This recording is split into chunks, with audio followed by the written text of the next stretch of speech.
Okay, welcome everyone to another Voices with Vervaeke. This is the second in a trilogy that I proposed and with my good friend and colleague, Jordan Hall, and we're going to take it up. This is on um, trying to get some clarity, and not just conceptual clarity, but existential connection to the sacred in a way that responds to a lot of the need that people have for that deep kind of connection, a fount of intelligibility, resources to meet with life challenges. And towards the end, we had gotten to where we were talking about the distinction between the imaginary and the imaginal as a way of trying to make more practical the distinction between sort of the supernatural and the natural. And we talked about things like genuine dialogos as enacted imaginal. I have to engage in this enacted image of the other person's perspective, and then correspondingly trust as the internalization, the ability to internalize that other perspective, and that we were trying to understand the sacred as involving those dialogical aspects and imaginal aspects and the trust aspects. And Jordan proposed, we talked a bit before we began, that we bring this into, and I'll pun a little bit, and it's a good book by Green, The Heart of the Matter, which is what's the connections between our connection to the sacred and those connections in our lives that are the most important to us, the most meaningful to us. And the reason why this comes up is it's precisely, there's a bit of it's a paradox almost, that these are the relationships that simultaneously have the capacity to nourish us most and also hurt us the most. And what does our connection to the sacred do? Because Jordan proposed this, and I think this is bang on, that if the sacred doesn't, in some sense, afford, aid, guide us in this, then it's really not doing its job as the sacred. And I think that's a very good way of putting it. I'll turn it over to you, Jordan, because I think that connection is one we should explore right now. Yeah, so I feel like this one's can take a little time just to build. Yeah. And I noticed that I'm a little bit trepidatious. Me too. We've committed to something which is by its very nature intense. And so what I mean by that is, right before we got on camera, one of the things that I said was, if you're talking about the sacred, you're talking about the most meaningful, and you can't talk about the most meaningful unless you're talking about those things that tear your heart to shreds. Yeah. And the ability to really be there. And I don't mean theoretically, we're in reality, like really those kinds of things. And words like grief, like just grief, like the depths of it are connected to the sacred. Yes. Yeah. And to the degree to which you are, it's almost like you can see how the profane sneaks in.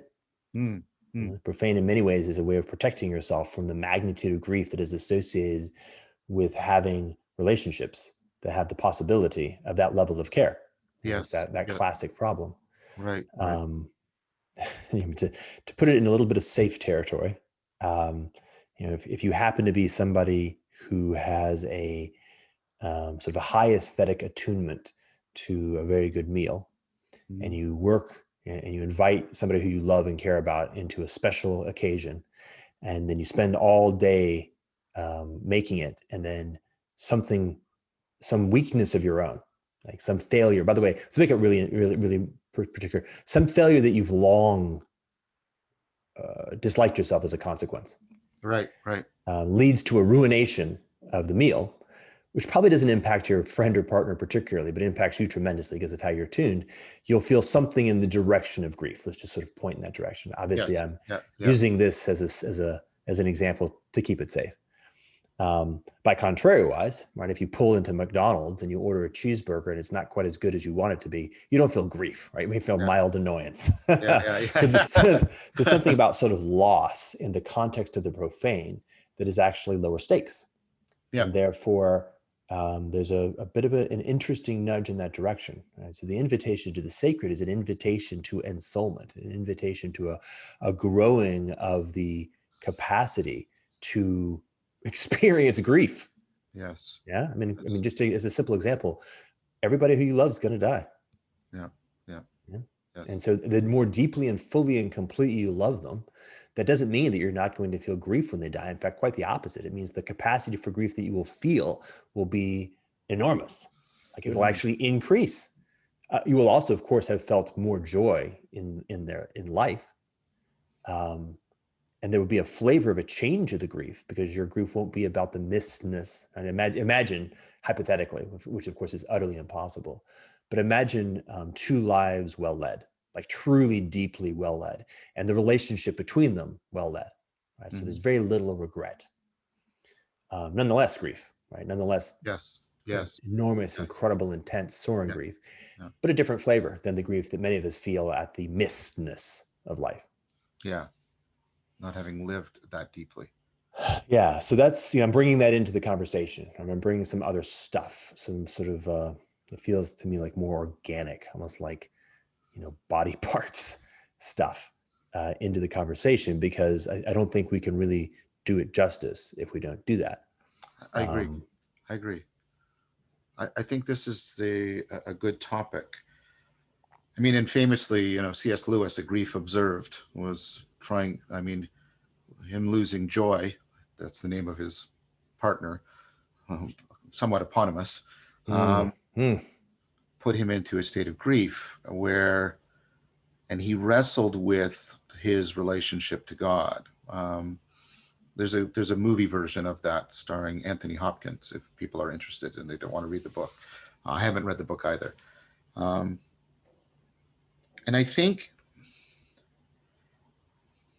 if we're proposing a reinventio of the sacred, we have to examine this relationship between the sacred and suffering, because, and I mean suffering in the sense of the way we lose agency, and that's what we experience in grief. We don't just lose the person, we lose a world, and we lose an agency that was afforded by that world, and that's why it's more of a loss than just the loss of the person. Precisely if the person is, I want to use this word to connote deep and sacred, that the person is symbolic to us. I don't mean that they're an ornament. I mean that we see by means of them into the depths. We get it. They are a lens by which we see ourselves and reality more astutely. So I sometimes put this like, people, when people are close to you, they are doorways to worlds that are closed when they leave. And so I'm trying to put grief into more of an ontological framework.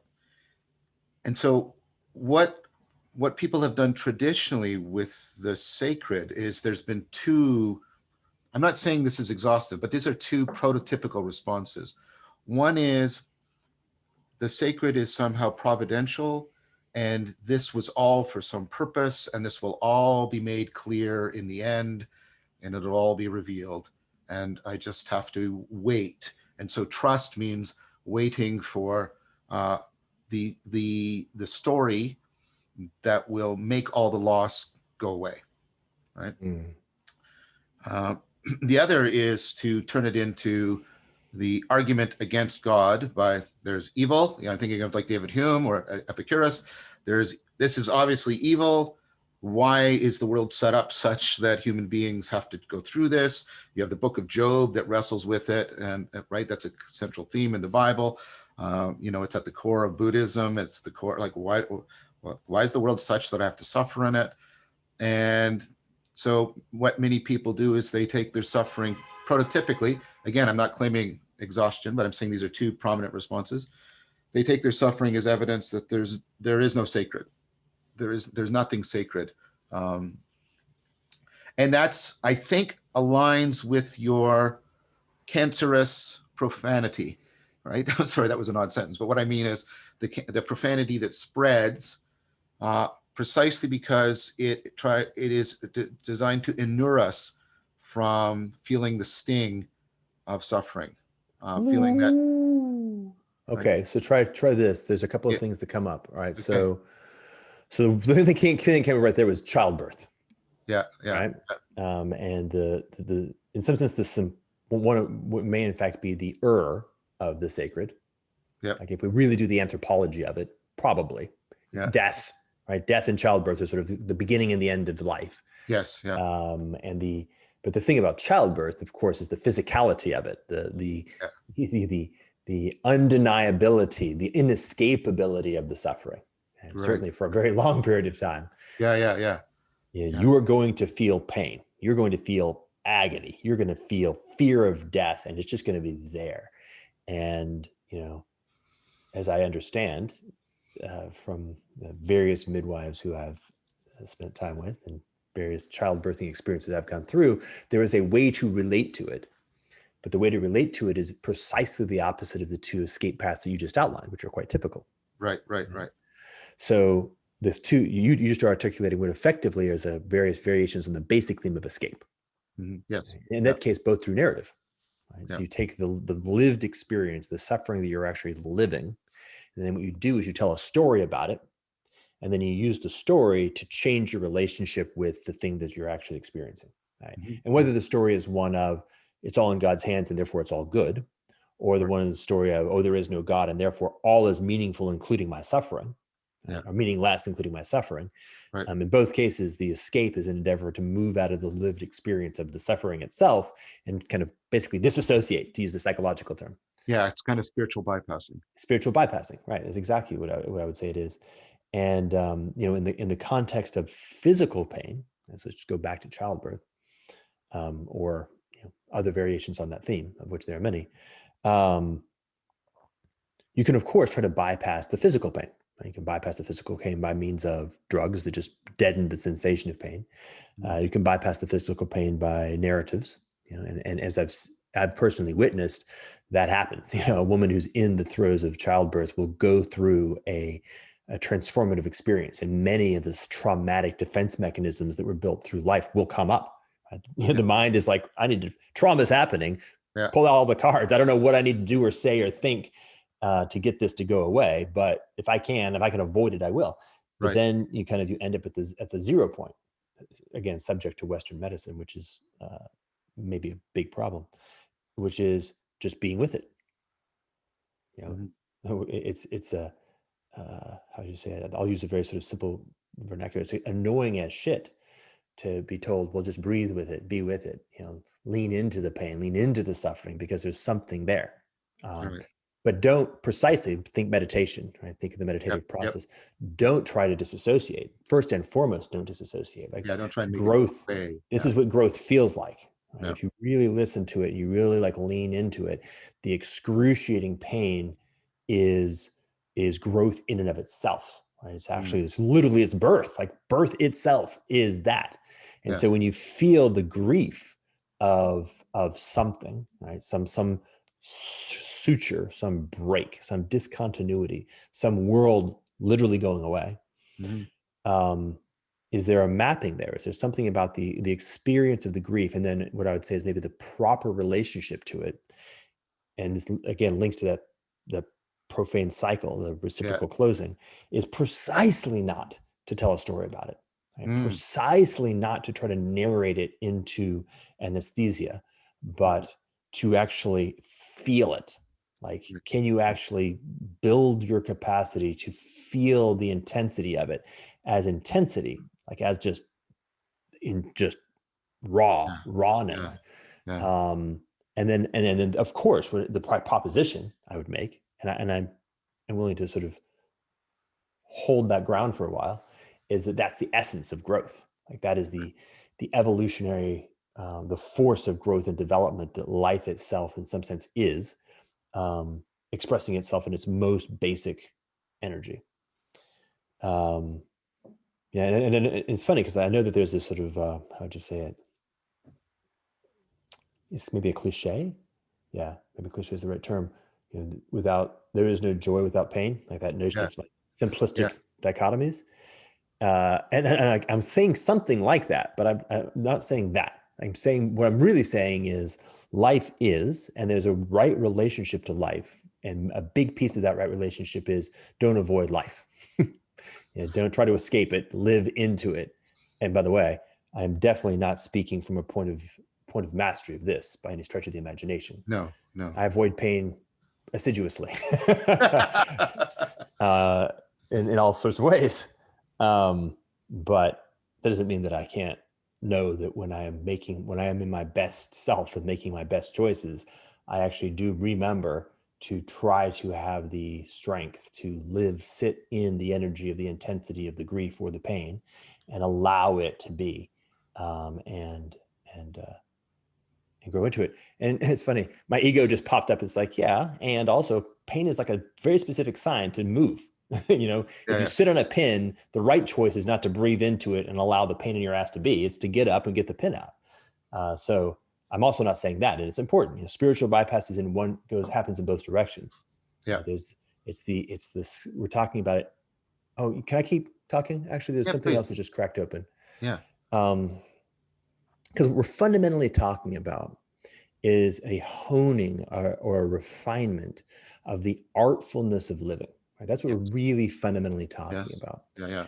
And I used artfulness there even more so than skillfulness, right? Because there's a bunch of things that are bound in that.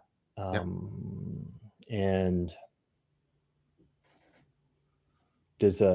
when confronted with a particular moment, artfulness in living supports you in being able to make a choice about whether or not to simply remove the thing that is causing the pain, or witness that as being kind of a deeper offering, a deeper possibility for growth. Right, so I think this is a very profound point. So, well, I at one point, when a significant relationship I had ended, and I was going through grief because it had been a long-term relationship. Um, I was, I had a Jungian experience. There was a person who was a wiser, older man, and he sort of came into my life and took me under his wing, not for any long-term relationship, but just try to shepherd. And he said two things to me about this. He said, many people think the point about grief is to try and close the hole. And he said, don't close the hole, grow so the hole doesn't take up the same proportion of your experience. And then he also said the second thing, which is don't get deeply involved with somebody who has not experienced grief. That was his advice to me. And it was one of those things that I had an intimation of, but I've reflected on it for years, and I've come to realize that those holes, they're painful, and they can be as painful as hell, like you say, and I totally agree with that. But they really are holes that allow us to look outside if we appreciate them in all three meanings of appreciate. They are the holes that let us look through the prison wall of our egocentrism. That's what he was trying to, that grief allows you, if you properly appreciate it, to connect to other human beings in a way that you cannot connect to them if you have not experienced grief. And those were two of the wisest things that were ever said to me about this. And it seems to me like they're appropriate here. It seems to me that when you lean into the pain, and it's interesting that two of our greatest, I don't know, spiritual gurus, Jesus, you must be born again, and Socrates, I'm a midwife and helping you give birth to yourself. And the Neoplatonists even said a lot of the suffering we go through on a spiritual journey is our labor pains. That was their frequent analogy. So what you're doing is just totally consonant with a lot of these traditions in a powerful way. And what I hear you saying is it feels almost like that when you're getting intimation of insight. Grief is the intimation of a way of seeing and being that could be, well, I don't know what to say. It could be, I don't want to just say beneficial, that sounds utilitarian, but it could afford growth. It could afford you to move beyond egocentrism in a way that perhaps nothing else can. And so I'm trying to get a little bit more specific about what the leaning into the grief feels like, and then how that perhaps relates to the sacred, perhaps, is again the way the sacred is not something that's trying to close off and protect us or finish or complete, but the sacred is ultimately the fount of intelligibility. It's that which beckons us beyond ourselves.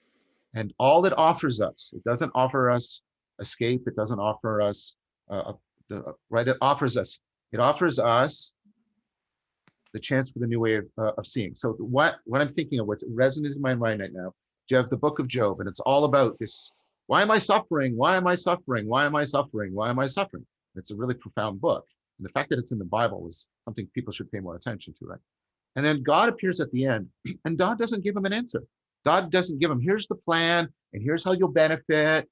He just says, were you here when I made this? And he shows all these bizarre creatures, and he basically exposes Job to the numinous. And he's basically saying, if there wasn't, well, what I take it to mean is like the numinous is that ability to see through the holes, but those holes, and that's a part of the numinous itself, they're on the horizon of horror. They hurt us, they threaten us in some way. There's a movie, it's a rather silly movie called Joe versus the Volcano. And it stars Tom Hanks. And there's this, and he's lied to, but he's convinced that he's going to die within a year. And he goes on sort of this world journey. It's a farce, and it's right. But there's this one scene, and I think the writers all went for lunch and they left the university student to write a 10-minute bit. Anyways, he's on a raft. They were on a boat, him, this woman, and he's on a raft. The boat is sunk. It's Meg Ryan. She's unconscious, and he's giving her all the water that they have. And so he's slowly, it's very shamanic. He's slowly dying from exposure. And there's a scene, it goes silent, and the music starts swelling, and there's a full moonrise on the ocean. And he's just like, and he struggles to stand up, and he raises his arms, and he says the following: "O God, whose name I do not know, I had forgotten how big," and that's an inadequate word, but, and then he says, "Thank you for my life. Thank you for my life." Right? And so I've sort of tried to put, and again, I'm like you, I'm struggling with this. I mean, I'm going right now through a period of pain. I'm struggling with it as I'm trying to understand, right, the way the sacred doesn't give us the comforting narrative, and it doesn't give us the escape argument. Oh, there's nothing, it's all meaningless, right? It somehow says, right, that this is the way you see beyond the horizon, because he's literally seeing beyond the horizon with the moonrise, right? Did that make any sense? Was that helpful? Was that? Yeah, we're not there yet, but Yeah. and I don't mean that in a negative way, but I mean it's like I particularly as the way thank you for telling it as a story, the parable of the Right. of the shamanic death, but the felt sense of that, right? The felt sense of it. In some sense, the point is an infinite amount of justification, an infinite amount of story does not an ounce of meaning make. Yes. Right? Yes. It's a different kind of thing altogether. And the awesomeness, and thank you for revivifying all these terms from our our vernacular profanity, the awesomeness of life itself, right? The fact of your being at all, and the feeling of what gratitude means, like if you really, really get it, like just what's the right word there? It's like, these are all variations on what heartbreak means, right? The heart-shattering gratitude of the awesomeness of having been at all, is the redemptive sensibility. Right? It's suddenly all at once. You're like, oh. And grief grief is now meaningful, not meaningless. Yes. So even though it's incomprehensible suffering, perhaps, depending Yeah. on the specifics, um, it's meaningful. That's it, right? It is meaningful suffering, and there's something about that that is therefore life affirming. And Mm, now we get back to childbirth, right? right. There's a Yeah.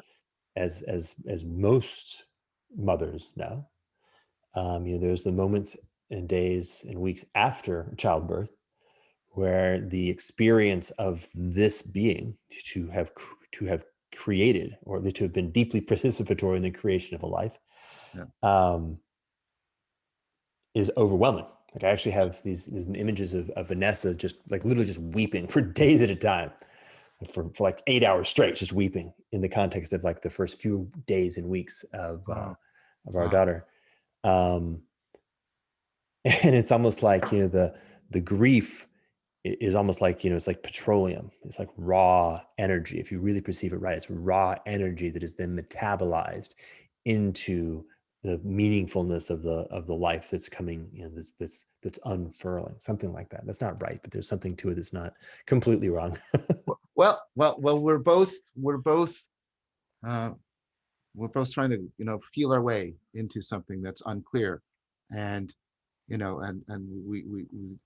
mean, we should be humble about it because greater minds than ours have wrestled with this in a profound way.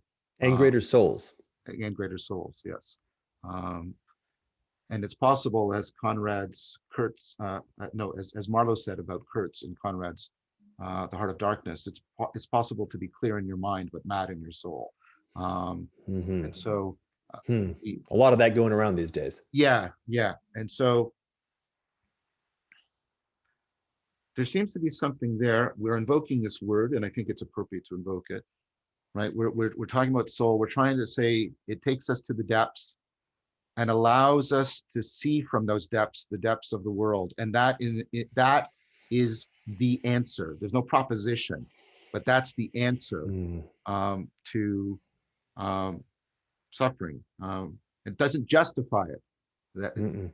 that it doesn't. It transcends justification. Exactly. Justification doesn't reach up high enough to point to it anyway. It's not the Yes. right way of being in relationship with it. Yes. Exactly. Hmm. And so, And this is nice. This also speaks to that notion of the sacred. yes. In some sense, grief is an aspect of the sacred in exactly that sense. It is Yeah. intrinsically transcendent of any effort on our part to justify it. To justify it or to denigrate it is already to not be in right relationship with it. Yes. And that's what I was trying to get at last time when I said couching it as that which does not need justification um, is, when I was talking about Jordan Peterson and Ronnie D'Souza, the sacred is that which cannot be called into question. That's another way of saying the sacred is that which needs no justification. It's a misframing of it. They're trying to get, and there was some good comments about this in the video from people. They're trying to get to the fact that, and I want to use this word and then I want to erase it. They want to get to the idea that the sacred is some sense foundational, right? And so we shouldn't call it into question. But framing it within the way I just said it's in the justification frame. It's saying, Mm-hmm. through the justification lens, this is special because it needs no justification. And that's still to bind it. It's just to negate the requirement for justification. It's justification is not to transcend it. And so that's why I want to undermine the foundation. It's not foundational. It's not the thing. It's not. And this is where there was one analogy, and other people have used it. So I'm not trying to just pin one person who made a comment. And I apologize if they feel that way. But I don't think the sacred should be understood as axiomatic. I right. I think that's to give it, to try and transpose and translate its function into a purely propositional justificatory framework. And once you've done that, you've lost it. You've Yeah. lost it. And you've actually lost the ability to grieve and to be with people who are grieving. The worst thing you can do when someone is grieving is to try and justify it or explain it to them. Oh God, it's brutal. Yeah. Yeah, and of course commonplace because we Yeah. live in a world that has lost access to that mode. So I'm gonna point to that. So I'm gonna use the word mode. Okay, that's fine. Spinoza. Yeah, yeah, yeah, yes, And to say, okay, there's a mode, and propositionality is a whole mode. yes, yes, yeah, Um, and it's not the only mode, right? That's the key yeah, point, right? I've now yeah, yeah, defined a yeah. term so I can talk about there being different modes. And as you're saying, and I think this is dead on, right? The right answer to the question that was put to Jordan Peterson is not that the sacred is a special case in the mode of propositionality, Right. but that propositionality as a mode is the wrong way of being in relationship with the sacred. Yes, Right? yes, If you're yes. doing that, if you're just playing that game at all, you're already in the wrong place. Right. Okay, well, what are the other modes? All Yeah, yeah, right, yeah. well, there's another one, at least one more. I would say there's three, but we can, it's a little bit longer conversation. Um, and this is the mode of, well, there's the mode of hold on, let me actually back up a little bit and just define some more terms. So one is, I'm going to just steal the Greek meta Yeah. and then the Greek trans, and I'm going to distinguish them, right? Right, right, right. Propose that there is a useful distinction. Okay. And so meta, I would propose, is very much of the case of what we were just talking about in terms of a special case Yeah. where we move in the propositional mode. Okay. So I have some schema of justification, and then what I do is I basically think of that as a container now. It's a box. Yeah. And what I do is I create a bigger box that's outside that box. Yeah. Yeah. Like, okay, well, it's a bigger box. Everything inside, like Bertrand Russell. Yeah. Everything, I've just defined a set, and now I've defined a new set that is precisely everything in that set plus something not in that set. Right. And of course, the point of meta, sorry for those who were following that was a very abstract formulation, but precise. The problem with the meta is that there is a way of articulating every move in the meta by definition as being part of the meta. Right? It's that set of moves, the whole that I can close on that logical construct. And by the way, for those who are interested, Gödel gives us the answer to that question all the way to the end. There is a intrinsic non-closure to that mode. Yeah. So then we got this other mode, and now I'm going to shift modally and move us into first person. So now let's meditate for a little bit. Yeah. And so there's the classic awareness of, or sort of meditation 101, where you are noticing the arising of things like narrative, images too, but for most Americans, Westerners, it's mostly talk. Yeah, mostly words. Yeah, mostly words. And there's a point at which there becomes an ability to sort of distance from that, and then notice that there's an awareness that is the observer observing. Yeah. And okay, well, and then there's a question of, okay, well, what the heck is that? There's something that's not the other thing. There's something going on here that's not exactly the same. And the proposition is that there is a quality. Now this is the modal shift in the trans, which is precisely not the bigger box. Right? It is the. I mean, we've talked about this in the context of sacred before. The infinite. And the infinite is not a bigger finite. Those aren't the same things. Like the infinite is modally distinct from the finite. No amount of numbers are going to get you to the infinite. And yet it's also part of the real. Right? The real is in many ways sort of the relationship between the finite and the infinite. And not contained in either one either. Right? That would be the third mode. And so there's something about that. Right? There's something about recognizing that these are all aspects of the real, and there's a way of developing competence. I mean, now we can make it very simple, like competence, skillfulness, artfulness of relationality in that mode. Right? There's a proper mode. There's a proper way of being in relationship with the transcendent, with the trans piece of that move. And it has nothing to do with systems of justification, right? They are just not the same kind of thing. But it's not a null set, right? There's a thing there. And as we're just talking about, there are people, maturity, like this notion of maturity, the ability to know, like wisdom. Oh, okay, it's a whole. It's a whole, man. It's there.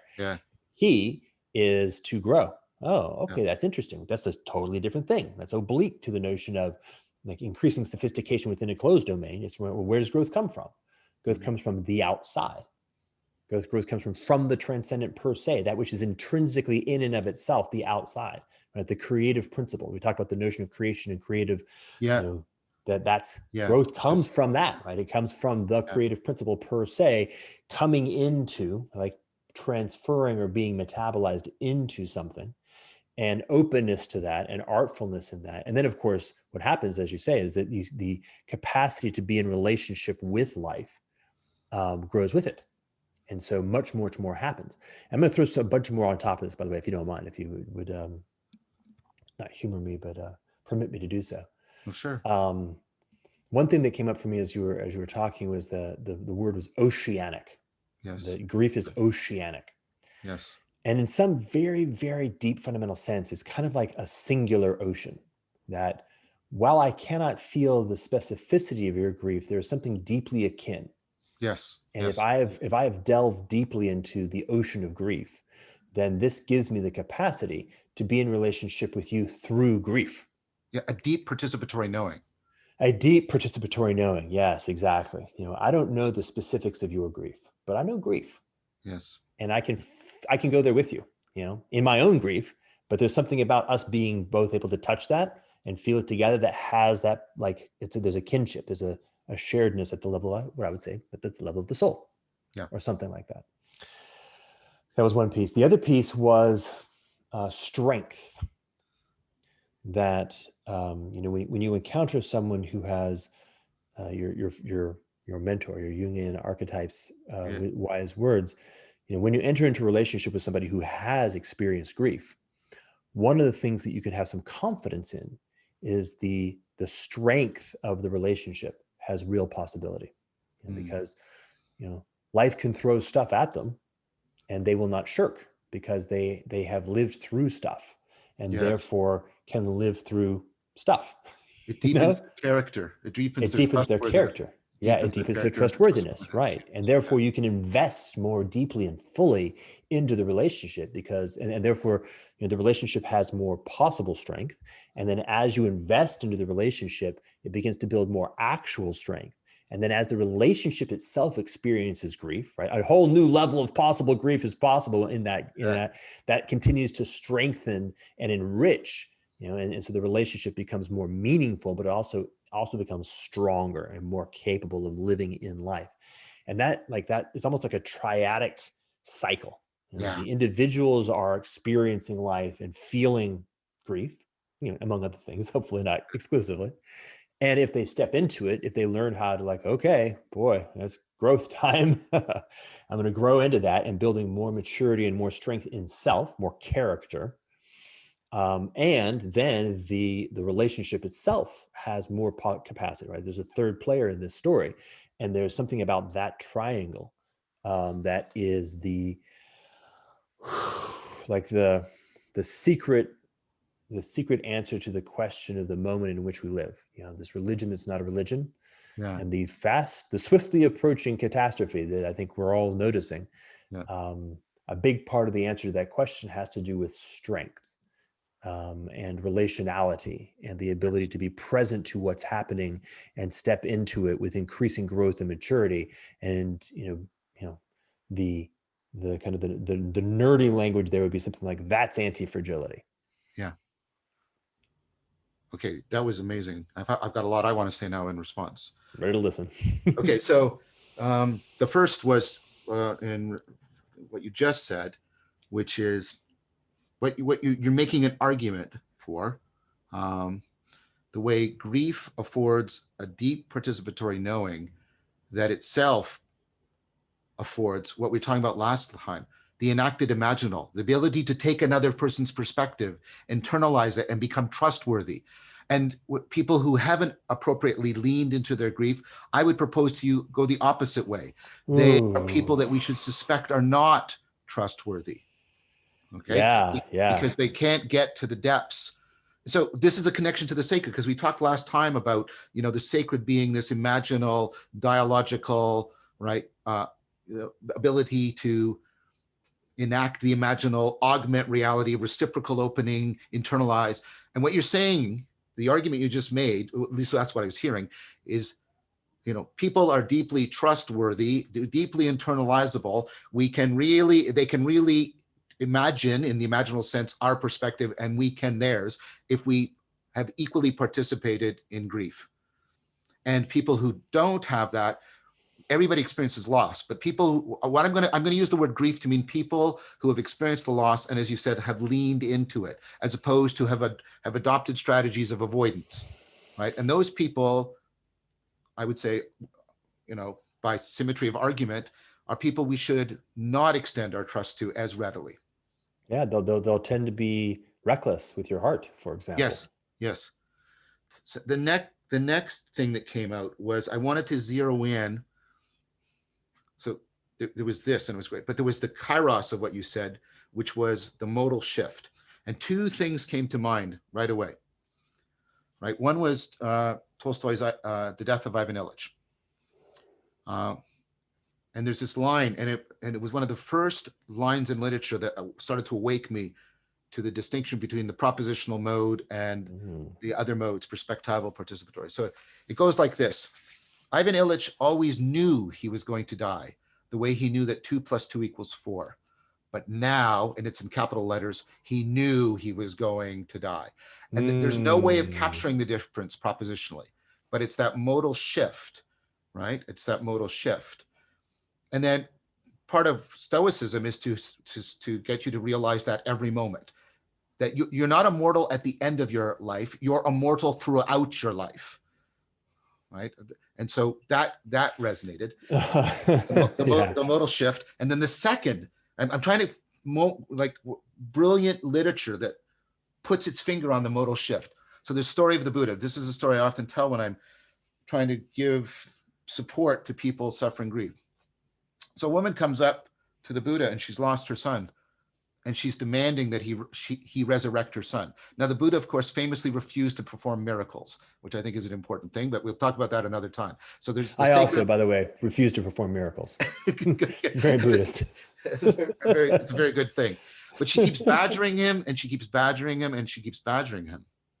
And then he says, all right, I'll do it on one condition. One condition. She says, anything. He says, go into the town and get a mustard seed from somebody. She said, well, that's easy. He said, aha, that's not the full condition. The condition is you have to get a mustard seed from a house that has not experienced grief.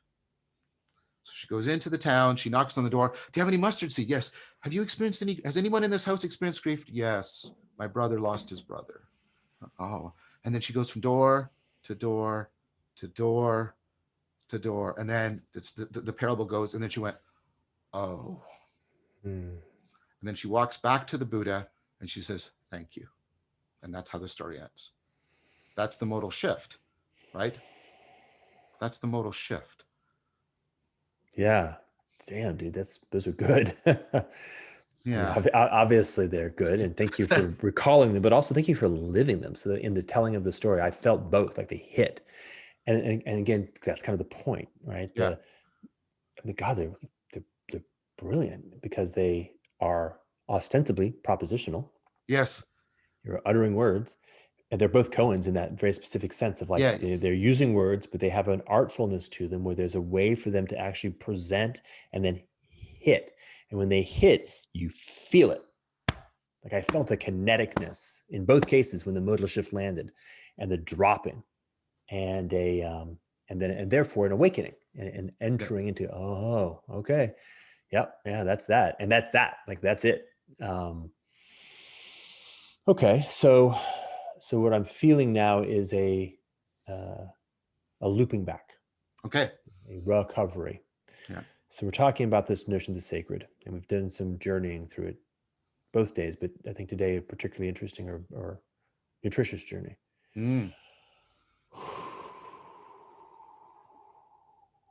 And yeah, I talked about Graeber before, right? Excuse me? David Graeber, the anthropologist? Possibly. It sounds vaguely familiar to me. I think I can say what I mean to say pretty quickly. So I was studying money, and he wrote a book called 5,000 Years of Debt. Right. And he's a brilliant guy. Probably a little bit hard to deal with, I imagine, but brilliant guy. And there's a point in his story. So he's saying, hey, by the way, the story of how money works is totally not real, like not even vaguely history. Let me tell you this story from an anthropological perspective. Like, let's get it right. Right. And one of the just kind of like almost passing things in the story, he said, and by the way, it's kind of interesting, but it kind of seems to follow an arc whenever we do the money thing. You know, it starts out with real relationships, people who know each other, Right. and something along the lines of debt. And then something around the notion of externalizing those relationships into an artifact, Right. usually a pretty simple artifact like a chalkboard at a pub that happens to be the center of the village. Right. Um, and then there's a movement. And by the way, this is this is right. Like you get this, like from the participatory Right. up to the Yep. propositional, a movement of a continuing externalization, alienation of the relationships of debt. You know, like I am in your debt at a heartfelt level, Yes. into an increasingly abstract and artifacted form Oh, that moves from a ledger into a tally stick, and moves from a tally stick into a coin, and moves from a coin into a piece of stamped coin, and moves from a stamped coin into a paper bill, and moves from a paper bill into a yeah, just yeah, yeah, yeah, yeah, yeah. so he's like, there's that move, and here's the other move that I keep noticing: collapse. Right? There's actually a whole bunch of other stuff that happens. For example, you can't do highway robbery of the fact that I'm in your debt for telling me that story, John. Like there's no Yeah. highway robber who can come to me and extort from me the meaningfulness of the Buddha story. Right. Right. Like Right. it's insane to even think about it, because of course I would share it with them. Please listen. Yes. Um, Yeah. you can only steal gold, right? You can only steal alienated artifacts that are holding something which is a reification and a Mm, um, an alienation of the real relationship, right? And that by itself creates a society built around alienation and reification and yes. Yes. propositional artifacting of relationality, which leads to a society that has two characteristics. One is that it explodes in superficial materialist proliferation, Yeah. and the other is its soul shrinks and dies and it collapses. Yes. Yes. This seems to happen. Like he talks about the Bronze Age collapse in those terms. He was able to Oh, dig back interesting. behind that. Yeah. And he said, and here's the other thing that seems to happen, at which point he just leaves off, because I think he just wasn't interested in going into it. Then you get religious revivals. Right? Mm, All the religions that we've seen more or less have been born in these moments where there was literally like a monetary collapse, which right. associated with other things, Yeah. but a monetary collapse followed by a social collapse. And then there was a new religion was born into it. Right. Right. And this was like 10 years ago when I read this, maybe even more, maybe 12 or 15 years ago, but I took note of it. It's like, that's really interesting as just a sheer hypothesis. Maybe there's something to track. And I got to tell you, as days and weeks and months and years have passed on, more and more clearly, that's what's up. Mm, Right? So when we're talking about the sacred today, and in many of the conversations we've been having, the religion that's not a religion, to steal the culture, yeah. is to reawaken the soul in this sense, right? To reawaken an awareness of this modality, Yeah. to and then to begin the process of supporting. Right? We're all now like learning together, co-parenting each other in Yes. the artfulness of living through and with this modality. And by the way, not exclusively, right? That's just as much of an error as Yeah. Yeah. as the other, Totally.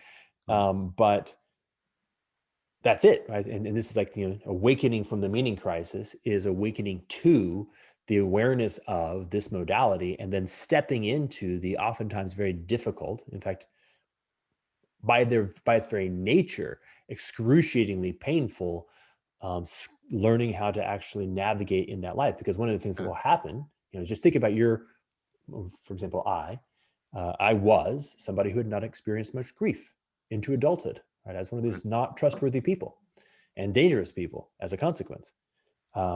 I should say, by the way, one of the interesting artifacts of our particular economic and political system is that that's how you rise to the top of power. Mm, This is how you get a psychopathic civilization, right. is skillful avoidance of metabolizing grief and becoming mature goes hand in hand, not perfectly, but hand in hand with the kinds of skills that enable you to be very effective at kind of game theoretic sociopathy. That's a um, and, great connection, and Jordan. that's how you get powerful. So Yeah. now you got a world run by powerful people who are dangerous and not trustworthy. Yeah. And that tends to collapse, by the way. So that's one of the reasons why it collapses, and collapses in the way that it does. Okay, so I'm one of those people. And where's that? What's happening here? And in the process of awakening, come face to face, this is like AA. Right. I got a lot of shit I got to deal with, Yeah. right? Much of which I still haven't dealt with in myself. I got a whole bunch of defense mechanisms that have built up Yeah. over decades and have hardened. And the stuff that they're built around, therefore, are like festering wounds that have been sitting in there for decades.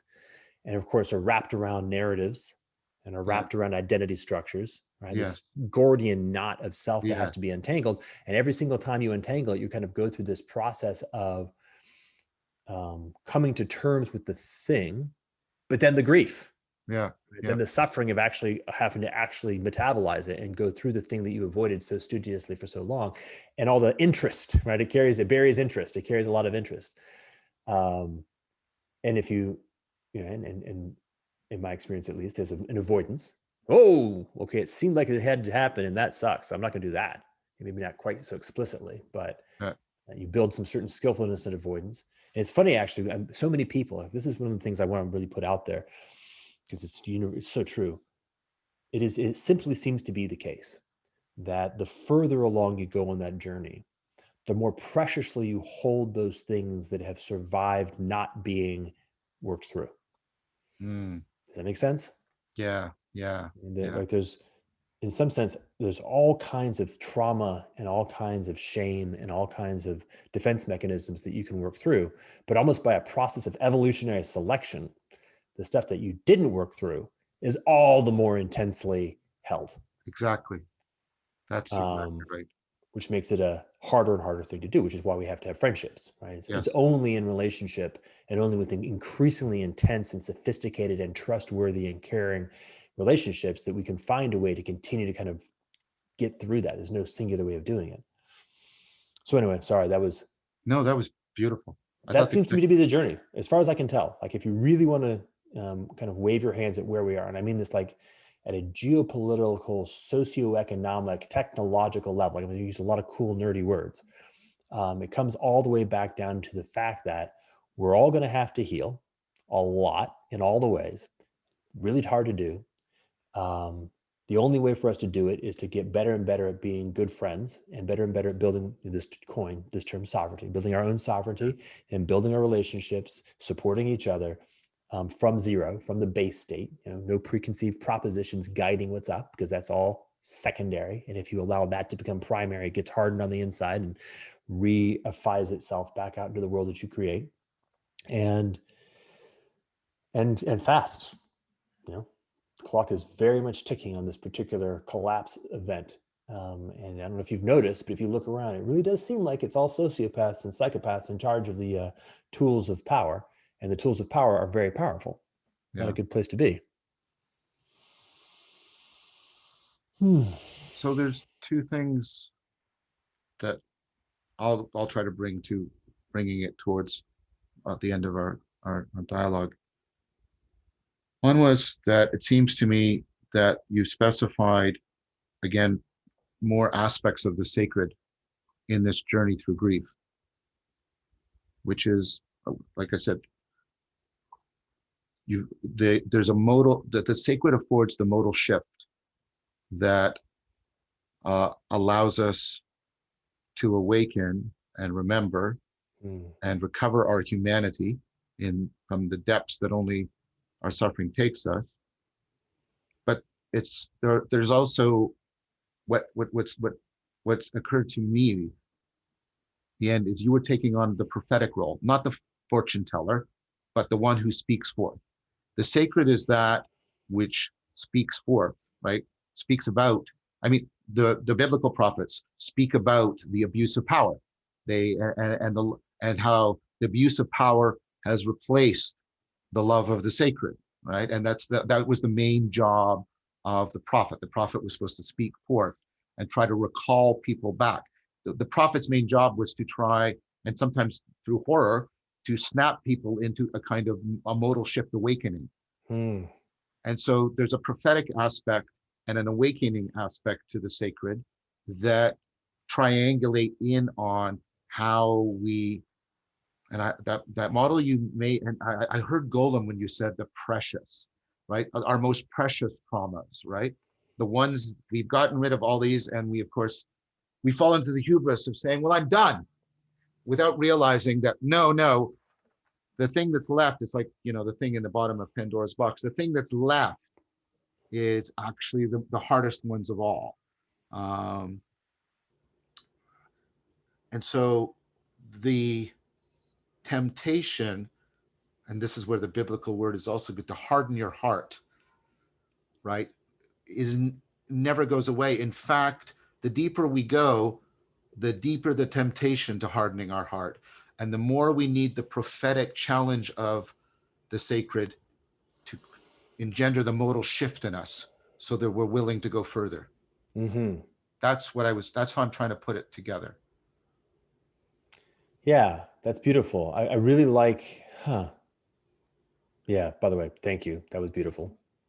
And what I was particularly noticing is just sort of feeling the notion, the sacred, now, and in comparison to the way we were presenting it last time, which is, by Yeah. the way, also felt really good. Yes, it does.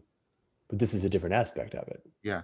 And this allows us maybe to have a little bit more of an orientation towards it in the sense of thingness. And I don't mean that, I definitely don't want to slip into it, but there's, there's events or encounters where we have, actually, frankly, like just a moment ago, like I would say that your retelling of those two particular stories partook of the sacred, right? Yes. There was sacredness in there. Yeah. And that was an opening, like there was a reminder. And that is one of the aspects, right? One of the aspects of the sacred is precisely that it awakens in us, it reminds us, it remembers us into relationality with that. And this is, I think, one of the reasons why, this is another thing I wanted to share.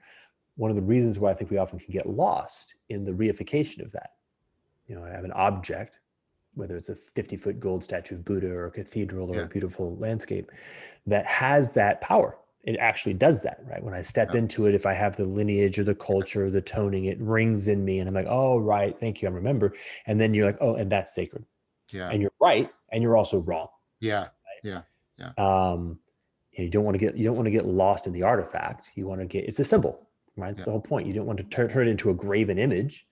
You want to allow it to be a symbol, an icon rather than an idol. Yes. And then the thing that was coming to me much earlier when you brought up the term symbol and you were talking about it in a very interesting way was like a person, a relationship, a partner as a symbol, right? Yes. An icon, not an idol. Yeah. And the potency, like other people are, I would propose, maybe not too strongly, but I'll put it out there. Other people present the possibility of being the greatest symbols that could be. Yeah, that's Buber. I thou. I think I think there's something fundamentally true about that. Yeah. So the symbolic relationship.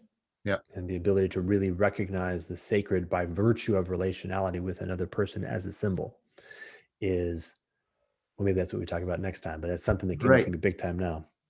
Yeah. And I'll add one nuance that I would like to talk about next time, which is the people that receive the symbolic, I don't know what the word is, projection, but that's not the right word. They receive, like, when you realize you're in a symbolic role, how do you maintain yourself as an icon without becoming an idol? Ah, very nice. Very nice. Yes. Crucial. Yeah, I think Crucial. so. Otherwise you can't be friends. That's right. That's really right. Well, thank you very much. Just to the Oh, go point, I think your friend, or at least your colleague, Jordan Peterson, yeah, who seems to be rushing back onto the stage over the past couple of days, he comes to mind. Yeah. In that context. Yes, he does. So maybe we can support him and be his friend. Yeah, I've publicly done that on other videos, and I think that it was the first non-political video that Jordan did that went big was his discussion with me for the Mind Masters series. And so I mean, I'm extending that invitation again. If he would rather, if he would like to return not to debate an adversarial zero-sum game, but to genuine dialogos, I'm offering myself as a potential partner in that. I also offer myself as a potential partner in either Yep. Dialogos or Trialogos. Whichever, that would be great. Great. All right. Okay, take good care, my friend. That was deeply moving for me, and I deeply appreciate the fellowship we have together. So thank you very much. Yeah. Thank you. Bye bye. Take good care. Bye bye.